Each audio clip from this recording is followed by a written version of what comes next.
How you guys doing? All right.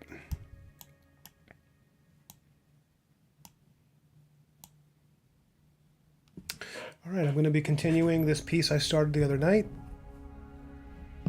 I hope this view is good. You guys let me know how the resolution is, and I'm still figuring out this new format, but it seems to be doing okay for a lot of people.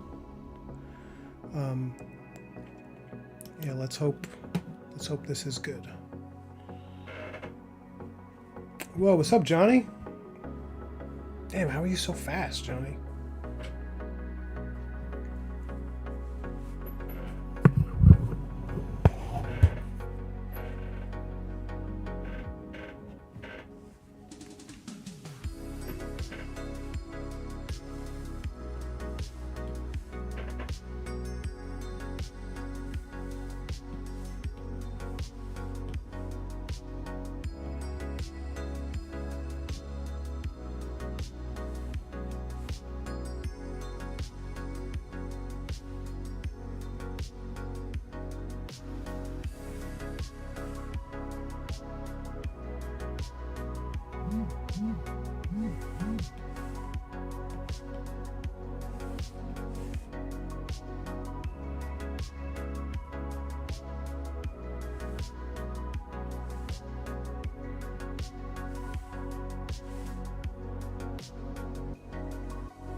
What are you writing at the Starbucks? What's the random crap, Johnny?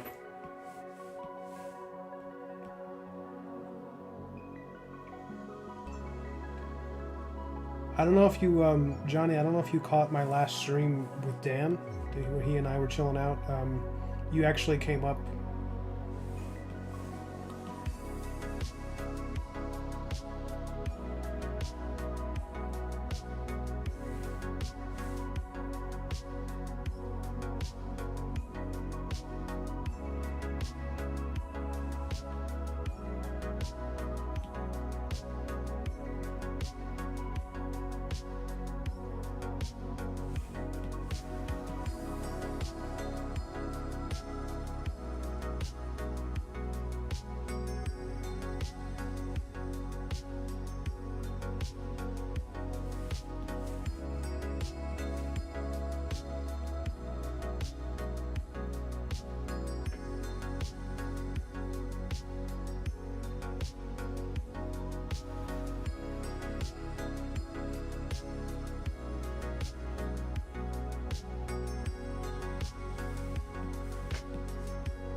That's interesting.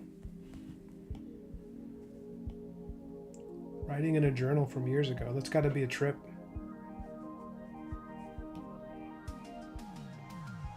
How have your views on morality changed as per your subject?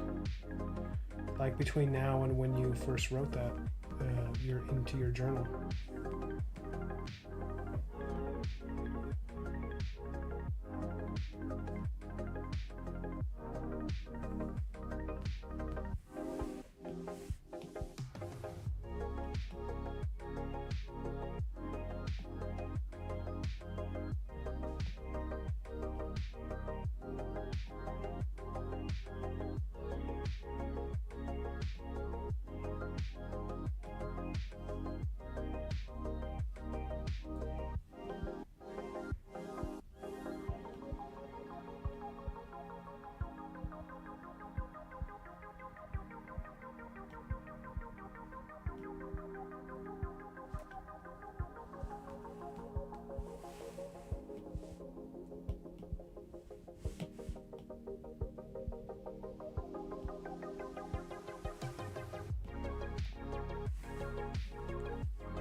Yo, what's up, Jacobo? How you doing, man?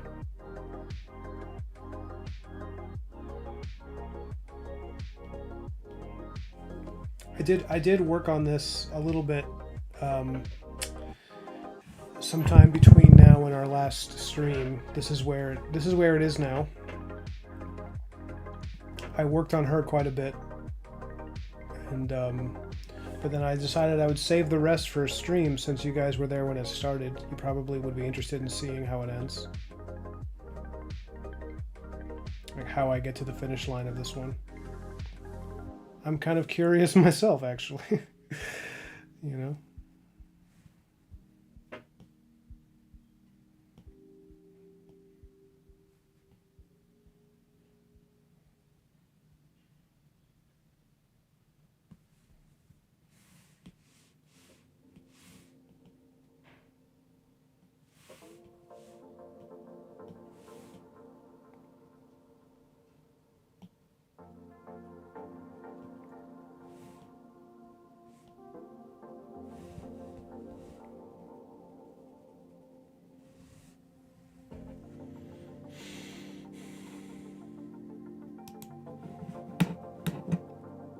I gotta tell you guys, I really, really like this new. I'm gonna change the music. That's what I'm doing. I really like this new format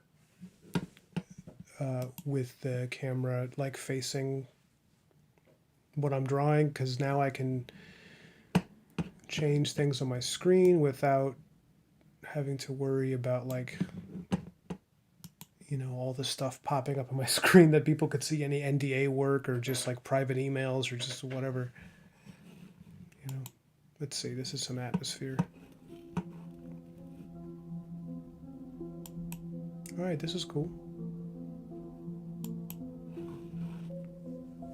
Yeah, you like this one, Johnny? Tell me your thoughts. I want to know, because I think a lot of people. I'm getting more views now. I'm getting a lot more positive attention from people once I switch to this format with the iPad and the camera change up and everything. And I'm wondering what that is. Like, I'm trying to like guess at it. I'm thinking maybe it's definitely a better angle on my face. You can see more of my office. I look more like a human being working in an office instead of like a troll creature drawing in a dungeon surrounded by darkness.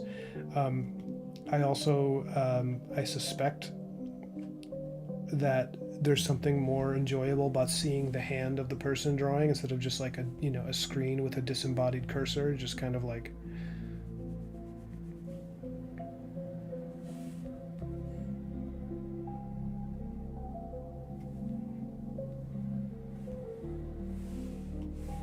But I'd love to know why you think it works better. If you, because I'm just looking for feedback, honestly, and I trust you a lot, Johnny, because you've been here since the beginning.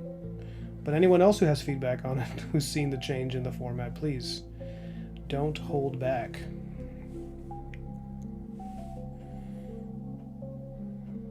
Yeah. Okay. So it is the. Well, then that's great. It works out better for everybody. Because I really prefer working on the iPad. So I think that's also one of the reasons that the views and the attention, that went up, is because my work on the iPad is much stronger. It's like just better art than I've made on the big tablet. And I was really sick of having to use that one just because I needed to, do a stream. So.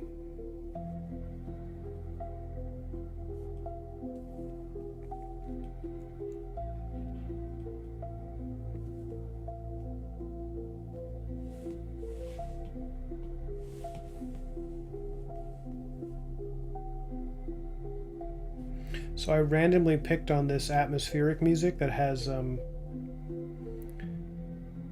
little bit of the image, the thumbnail looked like it was AI made, and I'm legitimately worried that I just clicked on AI generated music. I really hope I didn't.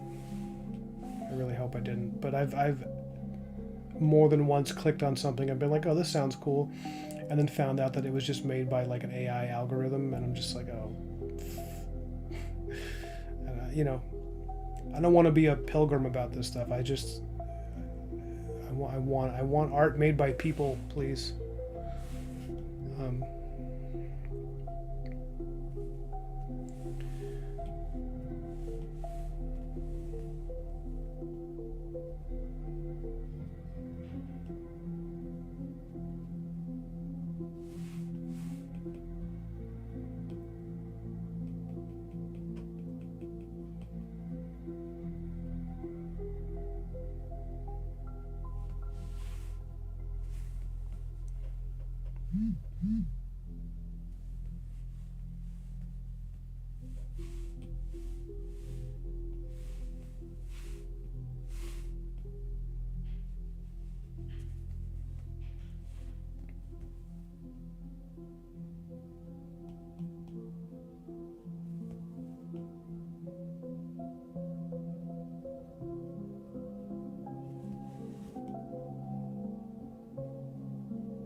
See, something I'm trying to figure out with the camera is like autofocus and whether or not I should have it off, because I think it might be messing up the resolution.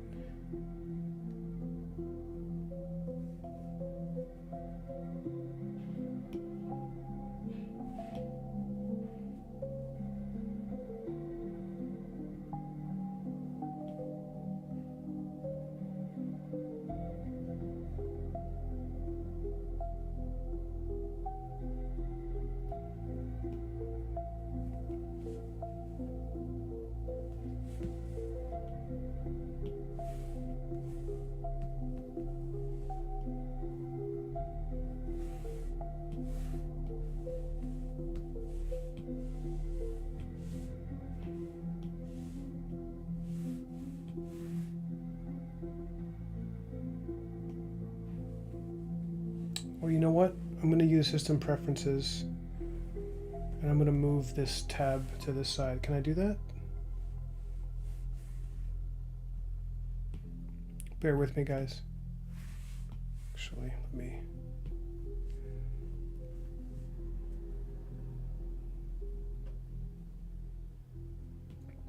I forgot how to do this. This is here. Canvas.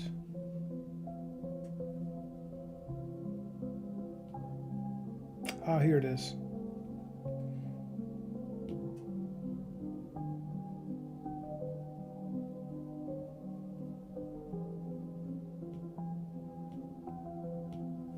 Yeah, there it is. Okay, so now I don't have to cross over quite as much.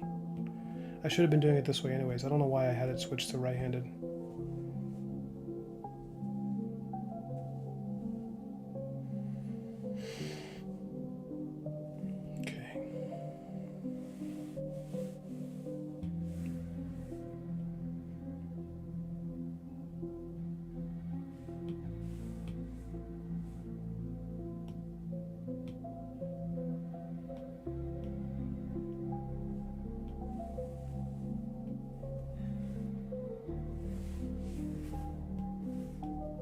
Gonna take a little getting used to. Hey, what's up, Chris? Chris says, just out of curiosity, when were you building up your ink lines or doing them with single strokes and using pressure? By the way, the midground inks really pop. I like the colors. Oh, thanks so much. Um, I kind of just do like I do a mix. So because I think I understand your question. When I'm doing stuff like this, like if you look at her face, a lot of this I kind of smoothed out. It was originally ink lines, but I was keeping it pretty simple, just kind of doing these very like minimal lines for her face, because if you want to convey smooth feminine features, you don't want to necessarily cover it with lines. There's some artists who can get away with that. For me, when I do it, it doesn't quite look right. So for her face, I was going for like pressure contour to because when you're drawing, if you want to draw like feminine beauty of any kind, you want to, or children for that matter, like anything that's not a grizzled hard face, it helps to focus on describing the image with pressure around the lines. Like an example is, I wanted these creatures to have kind of creepily smooth alien faces that are almost childlike. Like I kind of imagined this exactly, which is like this almost like a smooth young face on like a weird alien body. I thought that'd be creepy, So I didn't want to do a ton of line work on the face. So if you look, it's just, where is it? Yeah. It's just that. And then everything else that comes from that, is, but then when I'm doing stuff like this armor, this is like a million lines, And for the background, because I want this texture to read as rough and grizzled and kind of like I want you to be able to imagine what the bark of this root feels like, and the stone and everything. If you look, I use a ton of little lines and just, but what if I know I'm going to color it myself, which I always do these days, I typically will think about how many lines I'm actually going to be putting on something, because what I want is to describe a lot of it with color as well, because I kind of treat the color phase a lot like a continuation of the drawing. So it just kind of keeps going, it keeps describing, and so I don't feel the need to put all of it in the line work, But lately I've noticed people responding more to when I do like really simple art. Here's case in point. This was an image. I'm going to deviate for a second. I finished this image like yesterday, and I did it in like 20 minutes just to screw around with the sketches, just to like do a warm-up. I did Count Orlok Nosferatu, and something about this image, for some reason, it's like the most popular thing I've ever done. I don't understand. It's just, yeah, people like, it's getting more attention on my social media than anything else I've like ever drawn. I've gotten things with like thousands of likes, but this is, it's getting a lot with just, without me boosting the post or anything, just kind of like displaying it. It's like every time I check, it's got like hundreds more.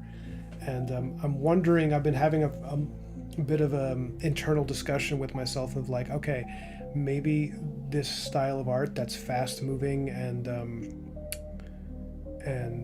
where I just kind of like, I don't want to say I vomit up the image, but I just kind of like create without thinking too much.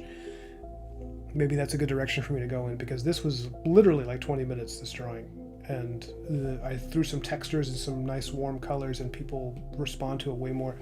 And this image, for example, the one I'm working on now, it might do well. Like it might get some attention, and I might get a gig out of it. But I would be hard pressed. I'd be surprised if it exploded the way that the Nosferatu one is kind of exploding right now. And I'm like I said, I'm wondering if that's oh, by the way, I will be uploading the time lapse for that, the full time lapse video here on YouTube if anybody wants to see it. I was going to do it this afternoon, but the day got away from me. Anyways, yeah, I don't know. I'm trying to figure out exactly what to do there,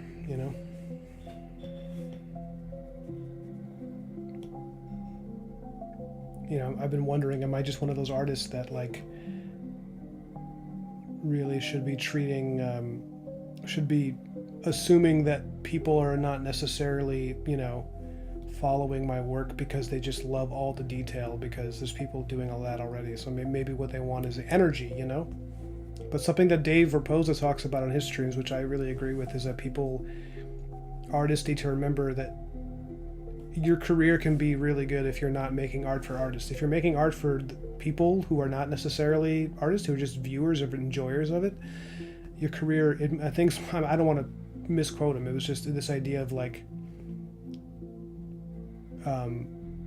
the stuff people like is not always the most detailed thing. It's often not. It's often the stuff that just has a lot of energy and personality. So I'm treating the reaction to that Nosferatu piece as like a kind of a reminder of that fact, because it's really easy for an artist to crawl up their own butt sometimes and not realize that they're missing signals about what would make their life, or their career move up a little bit, So, I don't know.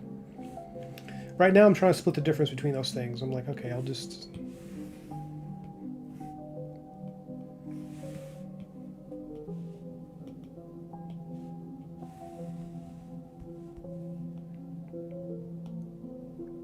Because I've been working on this, altogether maybe three hours of work on this image.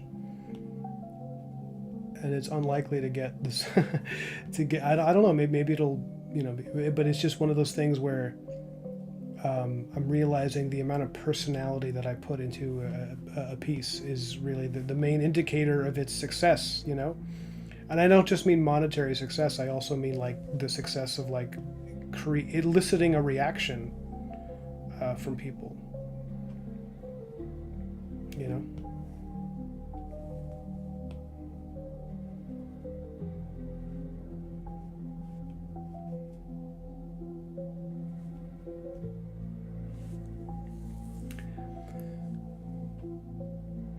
Chris says, oh, hey, what's up, Tuco? How you doing, man? Chris says, the sketch is fire aesthetically. The style is, if repeatable, is legit. Energy is important.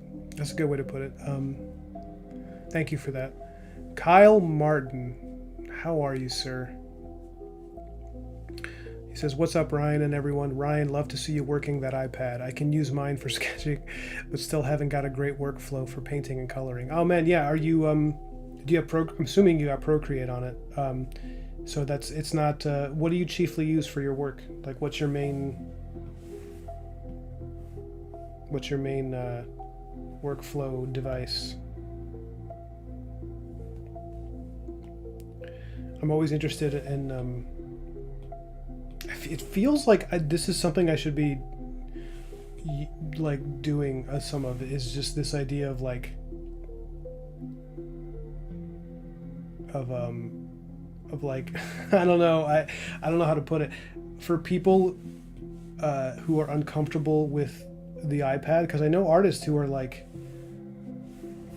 they're saying that they really want to get comfortable with Procreate, they just don't feel that energy from it, and I'm like, I could help maybe.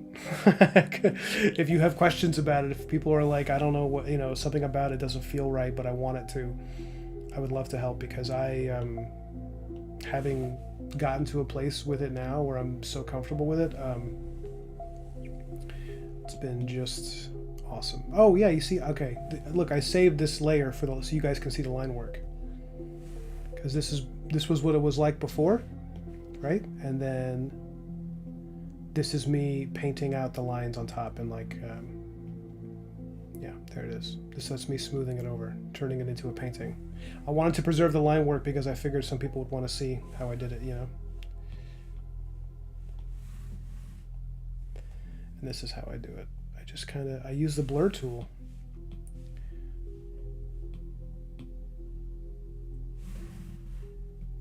I keep the blur at a very low opacity and a small size, and it's too big. I go like that. I don't recommend this for everybody, but I just kind of like, then I just paint it out. And I let the black ink kind of mix with the paint.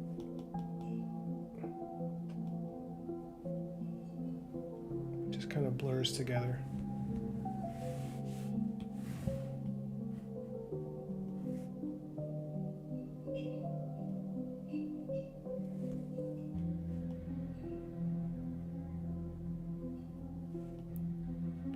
Tuco says, what size canvas is this?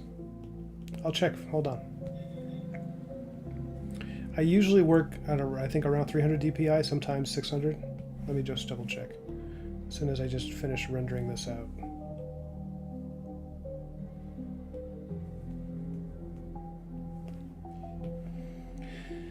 Canvas information. Dimensions. It is 300 DPI and 5500 by 4000 pixels.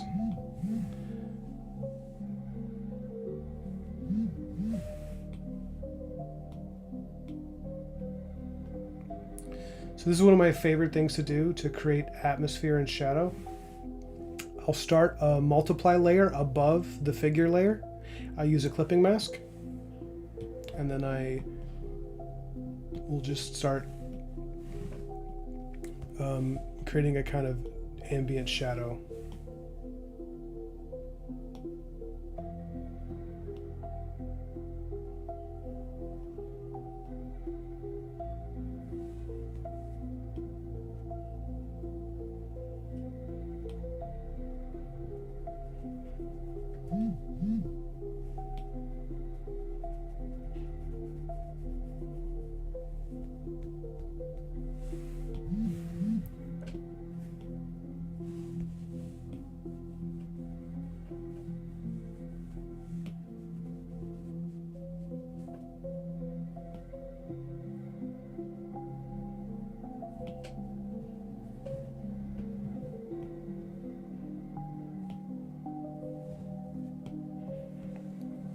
So you can see what it looks like without it, with it.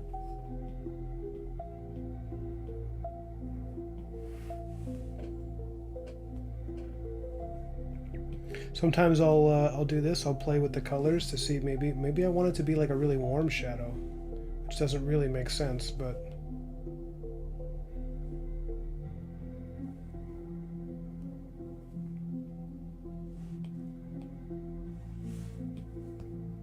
yeah, it's better. It's better as is. So I never let it get to be more than a few layers. I'm constantly collapsing layers once I have what I want.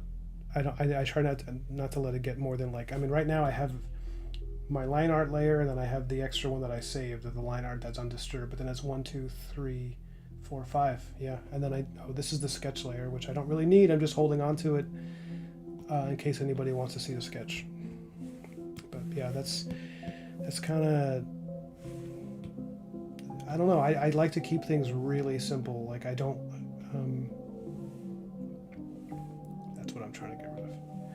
Yeah, I don't like overdoing the complexity of things.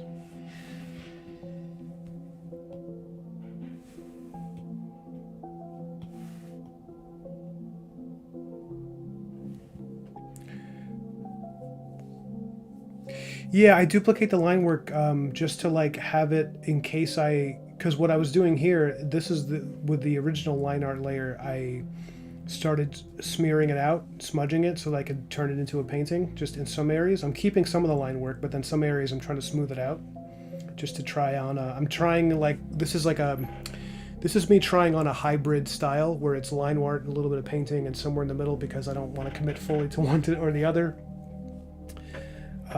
And so what I do is I tend to save the line art style. I save the line art layer, like I duplicate it just to have it in case I go too far and I mess up and then I can't really reverse it because I've been working with a layer for 3 or 4 days or something, or 3 or 4 sessions, I should say. So yeah, this case I just save it. I could get rid of it by now because I'm pretty happy with how it's going. But I'm mostly now keeping it in case I want to like display it as like this is what it looked like in just inks, you know. because I'm proud of my line work. It's like it's kind of the thing I'm best at is drawing with lines. Everything else is me experimenting and trying to expand and be better. And an area where I'm like fully confident is drawing in line art and just drawing shit like that. Sorry, I don't mean to curse.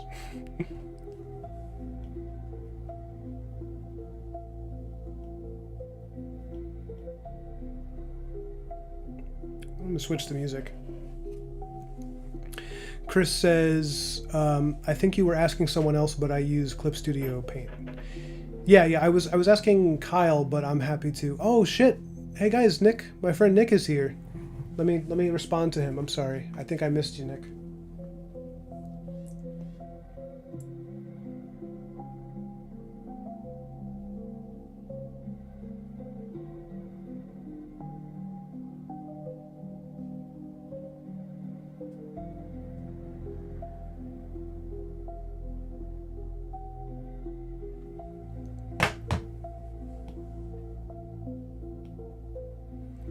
Nick, let me know if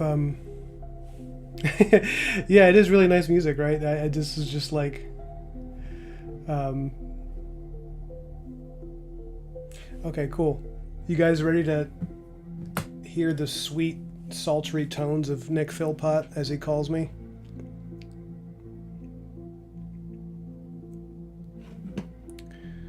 Let me send him an invite on Google Chat.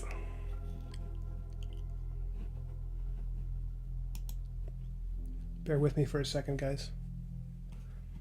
Man, if I had a dime for every time I said bear with me,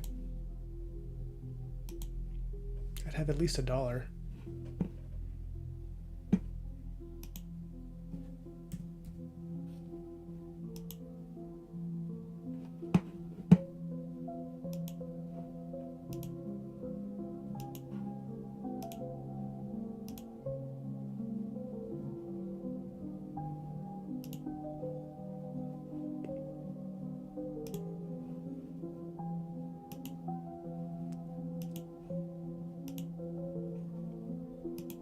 Hey, dude, you here? Yeah. Here, let me adjust the volume. Hey, can you hear me? Yeah, can you hear me? Yeah, pretty good, pretty good. Let me adjust the OBS so that people can. I don't think the chat can hear you because I have to switch this up. Desktop audio. Okay, now speak. Yep, can you hear me? Yeah, there you are. Great. All right. I have a lot of new viewers, so please introduce yourself to the chat. Hey, gang. My name is Nick. I'm Ryan's sometime editor, sometime collaborator. I'm a writer, an inker. No, not an inker, a writer and a letterer. I'm sorry, my dog is barking at me. Nobody can remember what they do for a living when their dog is yipping. That's a fact. She's throwing me off. Um, but yeah, I'm good to be in the chat. Hey. How are you today, man? How was so Nick? You had a snow day. He lives in Cincinnati, so it's just like, yeah. Yeah, we had the most snow we've had in a single day since 1977. God damn. So, pretty good. So did you were so Nick? You've been playing Elden Ring. Can we talk Elden Ring, please? That's like Yeah, let's talk Elden Ring. it feels thematically appropriate as I'm working on some creepy fantasy imagery. I was gonna say this woman that you're drawing looks like an Elden Ring character. Yeah. Anyone in particular, or just kind of like No, it looks like like you created a character in Elden Ring that you're drawing, yeah, which would be sick. yeah, that'd be awesome. That's half of the fun of character creation. Yeah, no, it is, and it's one of those things where yeah, dude, I was very inspired by some of the art in in the DLC. I think it's really different from the base game in a lot of ways because it seems to go further back into the history of that world. So it's like a lot of the designs feel like they're referencing like Mesoamerica and like ancient Rome and like these totally different empires instead of just medieval Europe. Oh, interesting. I'm not that far into the DLC yet, but I could definitely see some of the like ancient Rome in the that first area that I played through. Yeah, A lot of like dudes in tabards and togas and stuff, and Yeah. ancient knights and a theatrical dragon Yeah. Okay. or So that theatrical part lion. when you fought the dancing, was it the dancing dragon? What's he called? Dancing lion. The dancing lion. Didn't he feel like something out of like Chinese culture? Didn't he feel like they were referencing Mm-hmm. it? And then that whole city, I was looking at the architecture, and this was like, oh yeah, this has like a feeling, a look of like Chinese mythology, you know? Yeah, definitely. Um, it reminds me of like when you go to Chinatown during Chinese New Year and there's just like the dragons all over the place that are just dudes walking into restaurants, Yeah, like showing up, doing their dragon thing. we did It that reminded me of together. that in a lot of ways. Yes, we did. I remember going there with you and Adam, and I was like, the minute they came in, I was smiling ear to ear, and I looked over at you, and you were like, not having it. At that particular moment, you were like, this is a lot. Yeah, that's like a recipe for an anxiety attack for me. I'm Well, just trying to eat my dumplings. I just want my soup dumplings. yeah, I mean, it was a tight little space. It was a small restaurant, so Yeah. yeah. But yeah, I'm past the first boss. I'm trying to uh, chip away at the rest of the DLC while I'm like still concurrently playing the base game. Um, so I'm on the final boss in the base game, and I'm in like early stages of the DLC. Yeah, that's awesome. I love it, man. At first I was like, yeah, you know, there's a lot of empty space in this game, and then I was like, I forgot what studio I was dealing with, and then I was like, oh, there's just a lot of hidden stuff that I was too. I had to like use a Reddit forum to show me all the hidden spots because I was missing some things, and now I'm having a great time because I'm just like, oh, there's a side of grace here. There must be, and then it's like, oh, cool, another cave. I I get such a dopamine hit when I find a hidden area. Like Oh it's yeah, such an intense feeling of like pleasure of like, oh, I can't wait to see what boss is down here. And yeah, some of the, but you just wait. There's one of these areas. I guess it's technically a hidden area because I don't even know what the actual necessary bosses of this game are versus because it's like you're not going to not do the hidden areas. But one of them is one of the coolest environments I've ever seen. Like it's the perfect quintessential like dark fantasy, like murky woods with like greenish hue over the air, and it was just awesome. It was just like I loved it so much. It was so good. nice. I didn't want to leave. Yeah, I'm excited to dig in. And then I've got Alan Wake 2 in the chamber for after this. Yeah, that game looks beautiful. The graphics look incredible. Yeah. Oh, let me answer some questions in the chat.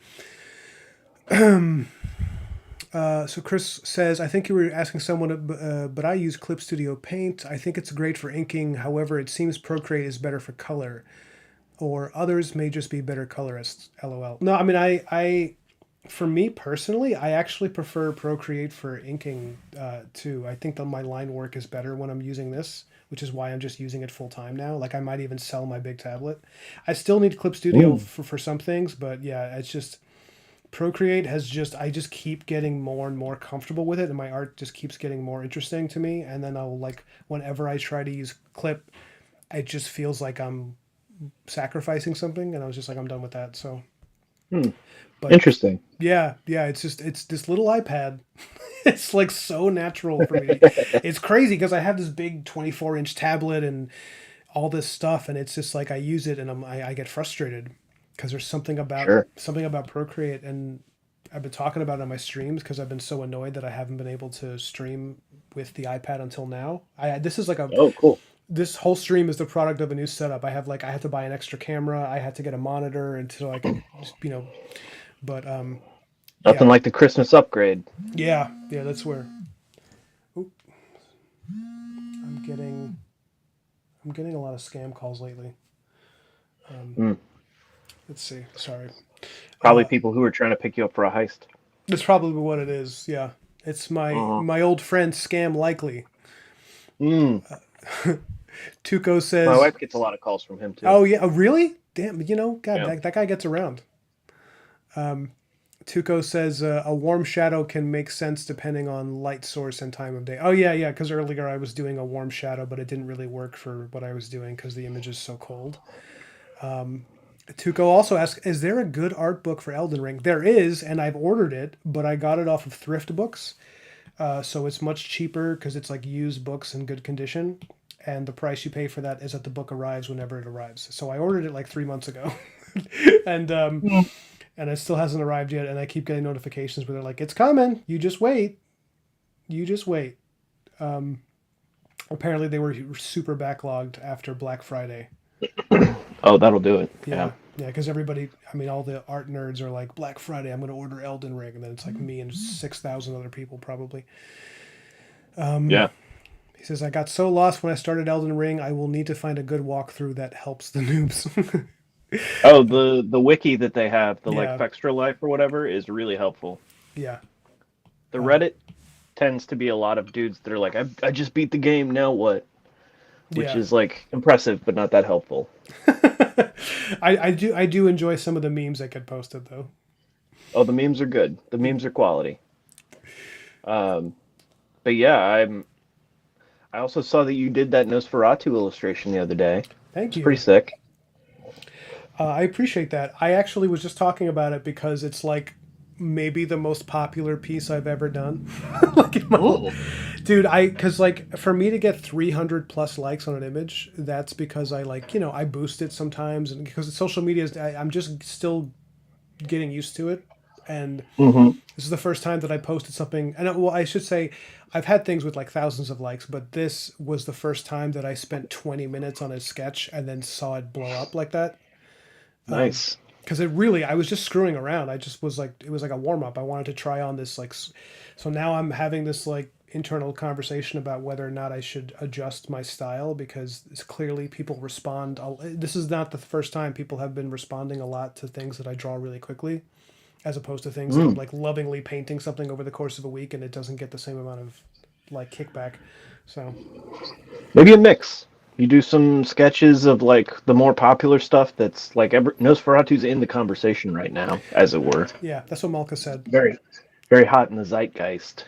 Yeah, Um, so maybe you do that periodically, and then post your big like I spent 5 or 6 days on this illustration once a week. yeah, I don't maybe know. could be the move. Could be the move. um, Ryan's podcast sponsored by Could Be the Move. it's it's funny because one of the funniest things I've been hearing lately is this meme where people say there's more podcasts on Earth than there are people, and it's really been making me laugh. Yeah.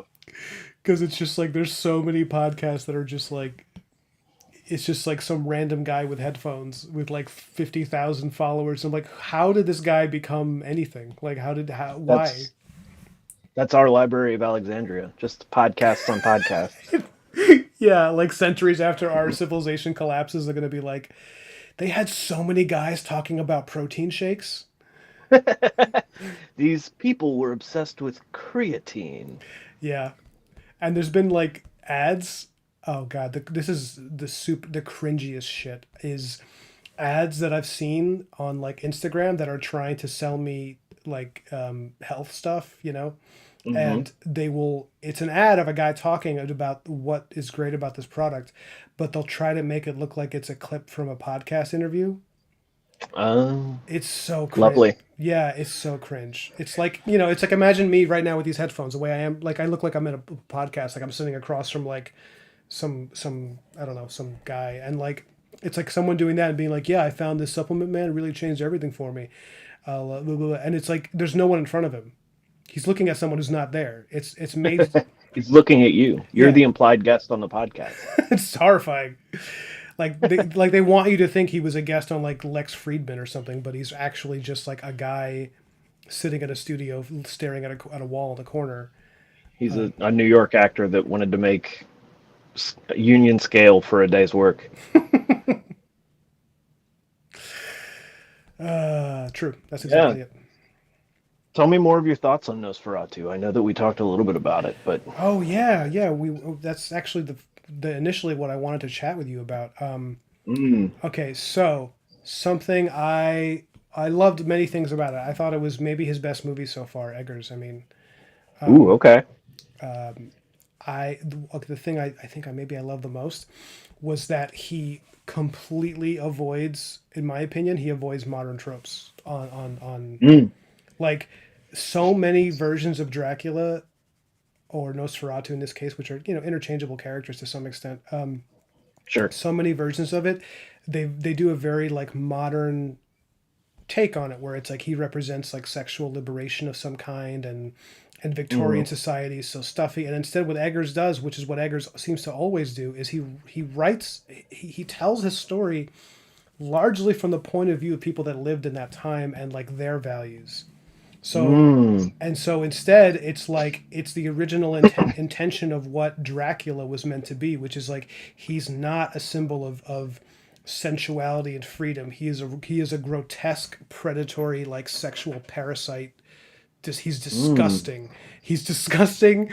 He's purely malevolent. There's no like it's the Bram Stoker thing where like there's a love story and you're meant to sympathize with him Yeah, a little bit. And this version is he literally says like I cannot love, I just desire. And it's just like he yeah. just wants to consume. And it's also as a villain, I love people. A lot of people are projecting their own. I don't know. I mean, everybody's projecting a little bit, but everybody has their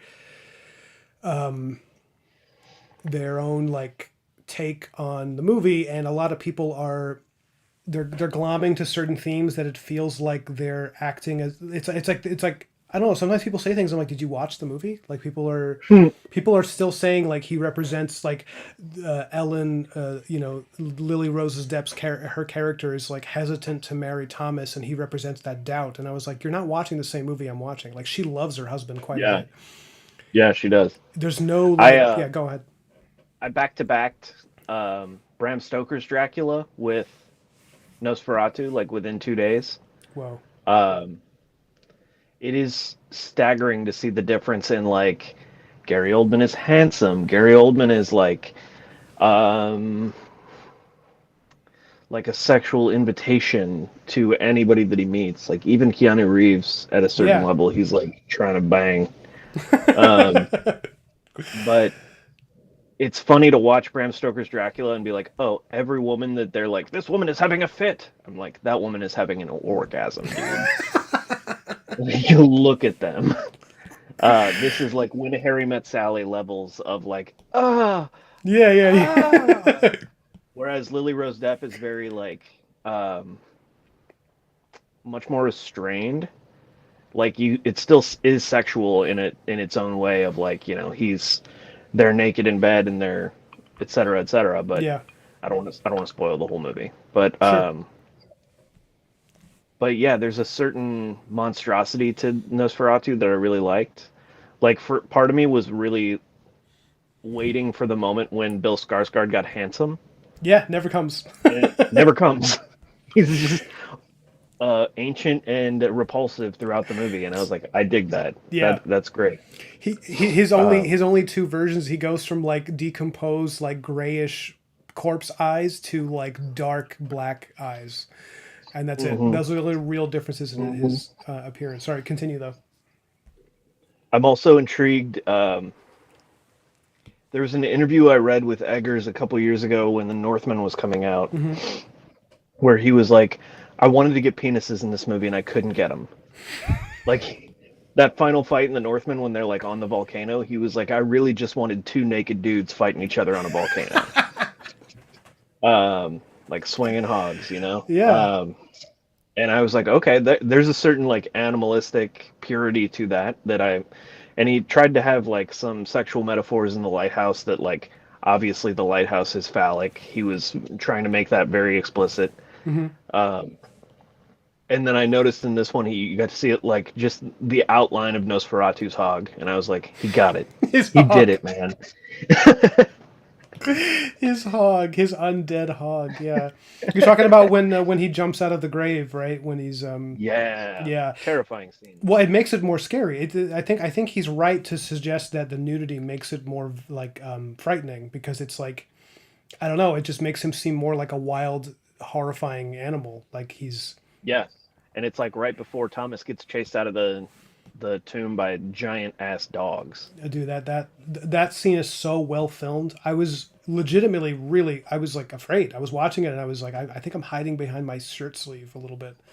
Yeah, And Bill Skarsgård, God, his performance is amazing, and also he is a tremendous human being. He is so big. yeah, he's like 6'6" or something. Yeah, he's like 4 inches bigger than me. He's like I I saw some interview with Kieran Culkin where they were like, the interviewer was like, "Oh, there's a meme going around of like who would win, the Skarsgård brothers or the Culkin brothers?" that's what. And Kieran Culkin just goes, "They're huge. They're enormous dudes. There's no way. Like maybe if you break one of their ankles and give us blades, but like, no, they're gonna kill us." That's like that is not a good matchup. That's what they call a No, mismatch in boxing. that's like a celebrity deathmatch match that Yeah. you're like, the only way they're gonna win is through trickery. Yeah. However, if it's the Skarsgård brothers versus Macaulay Culkin's character from Home Alone, now we're talking because That kid is a murderer. that kid is, I was he's watching yeah, Home he's hard to Alone kill 2 for with my sure. mom before Christmas, Yeah. and yeah, he's just like throwing bricks off of a third floor roof Yeah. at dudes' faces. I'm like, that's okay, death right there. Yeah.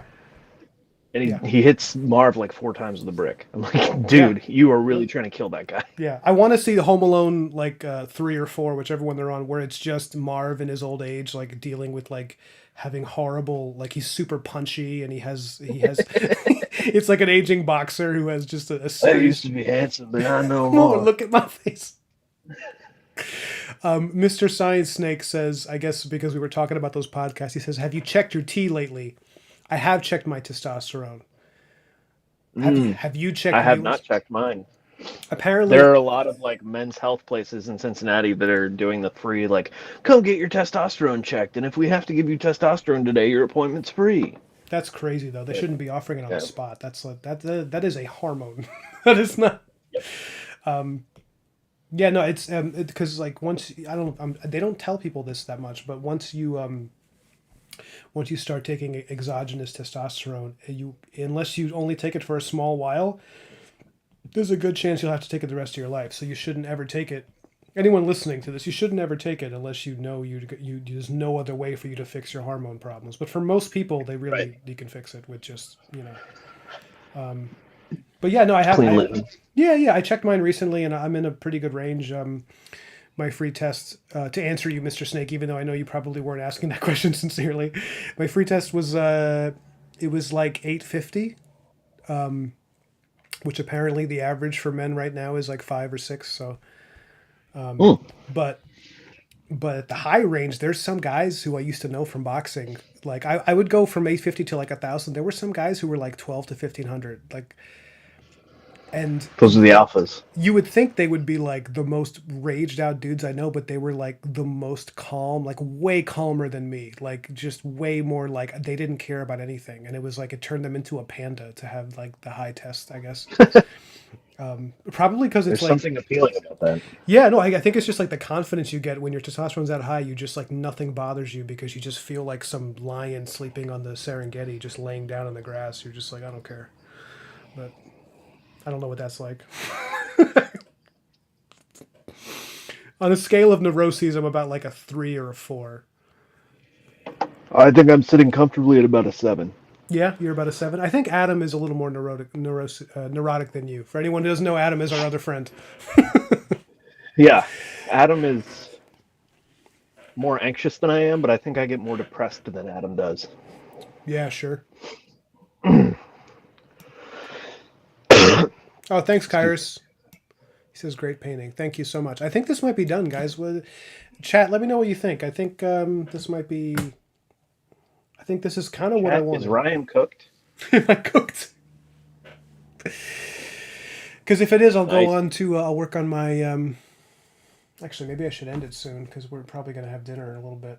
Yeah, maybe in like 10 minutes I'll stop the stream. Is that all right with you guys, everybody? I don't That care. works for me. I got to make dinner too. What are you guys having for dinner?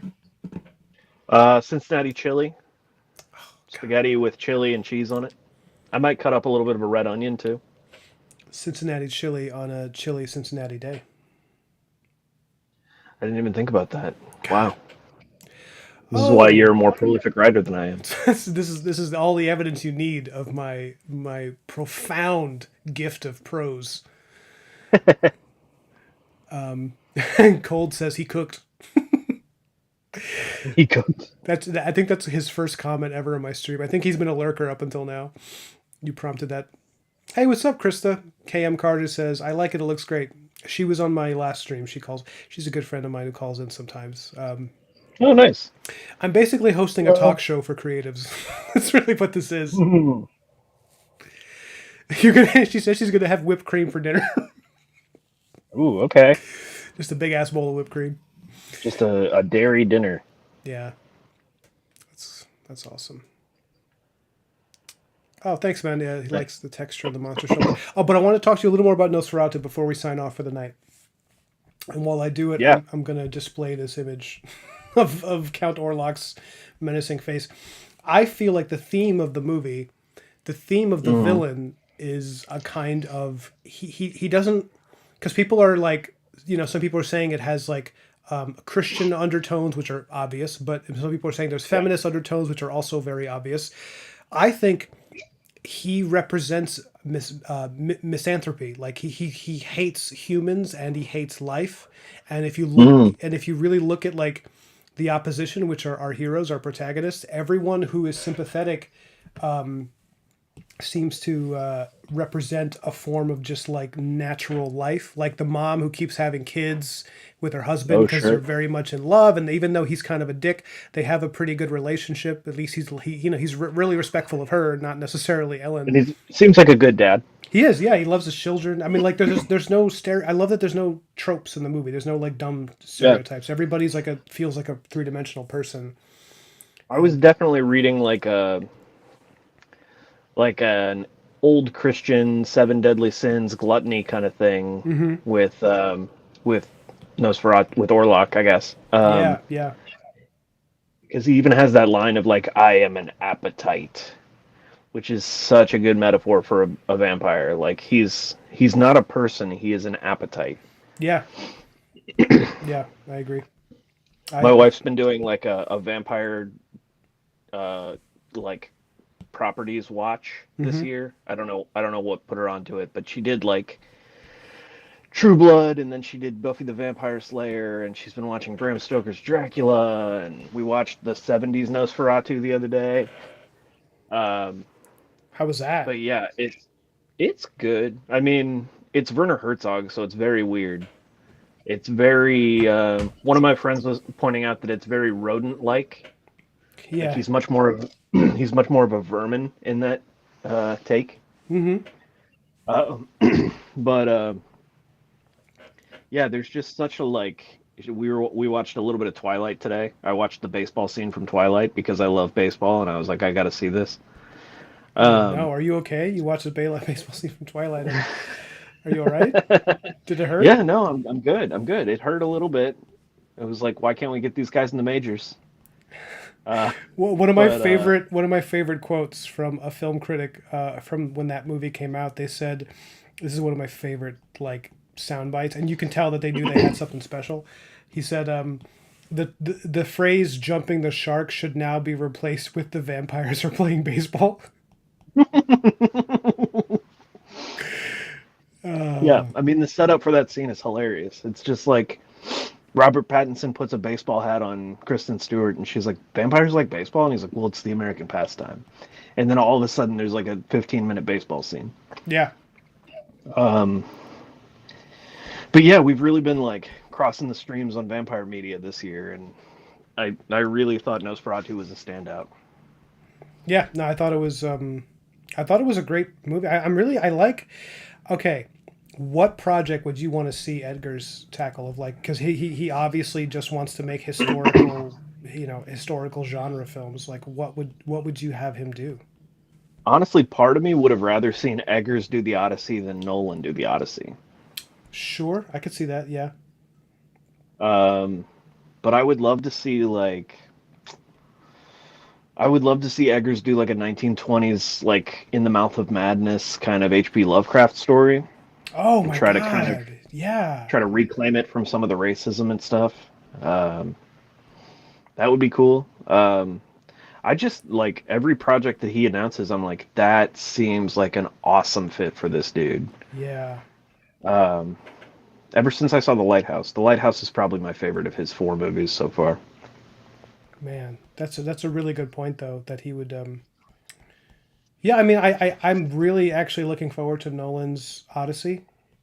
Yeah, don't get me wrong, I'm hype about that, but I also think that like Eggers is such a historical nerd Hmm. that he would be like, no, all the Spartans have to look like this, and all the Thracians have to look like this, and the monsters would be wild. Um, Yeah. yeah. Yeah. Whereas I think Nolan will do big spectacle, But and I think Eggers does personal spectacle better. I think that the thing that makes me really want to see it is Nolan has never really done fantasy. Hmm. Mm-hmm. Not that I can remember, you know. The closest he came was The Prestige, which is basically science fiction. Which slaps though. It's oh no, it's an amazing movie. It just doesn't fit the bill. I also never I don't know that I've seen him do anything with like he's never done like a movie based in an ancient civilization, has he? No, I don't think so. I mean, I never saw Tenet, but I assume Tenet was the future.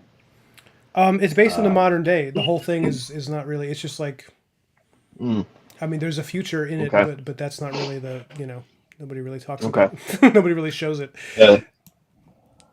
No, I've never seen him do anything historical.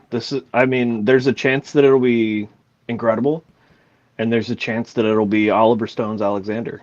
You know, Yeah, which is one of those movies that it is both terrible and amazing. I don't know. Something about that movie is just it's got big ideas, but I don't think it lands a lot of them. no. It's very clumsily but passionately made. Yes, yes. A passionately made movie by a guy who maybe didn't quite understand what he was doing. Yeah. Later, Tuco.